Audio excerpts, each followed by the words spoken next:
പാലിയേക്കരയിൽ car യാത്രക്കാരിൽ നിന്ന് മാരക മയക്കുമരുന്നായ MDMA-യും 2.25 ലക്ഷം രൂപയും പിടികൂടി. കാറിലുണ്ടായിരുന്ന കല്ലൂർ സ്വദേശികളായ 3 പേരെ പുതുക്കാട് പോലീസ് അറസ്റ്റ് ചെയ്തു. കല്ലൂർ മാവിൻചുവട് മണപ്പാട്ടി നിഖിൽ, കല്ലൂർ ആലങ്ങാട് തേങ്ങാമച്ചി മണികണ്ഠൻ, കല്ലൂർ മാവിൻചുവട് കല്ലിങ്ങപ്പുറം അമൽ എന്നിവരാണ് പിടിയിലായത്.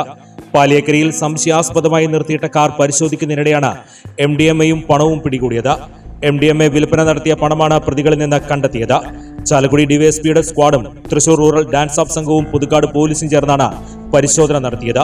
Chalakudy DYSP R Ashokan, Puthukkad SHO Sajeesh Kumar, SI-മാരായ Pradeep Kumar, AM Lijo, Thrissur rural DANSAF SI-മാരായ BG Stephen, CR Pradeep, PP Jayakrishnan, Satheesan Madappattil, Roy Paulose, PM Moosa, ASI Siljo, special branch ASI KK Viswanathan, senior CPM-മാരായ Shijo Thomas, AU Reji, Sooraj V Dev, Liju Iyani, M Binu, MV Manuel, Soni എന്നിവരടങ്ങിയ സംഘമാണ് പ്രതികളെ അറസ്റ്റ് ചെയ്തത്.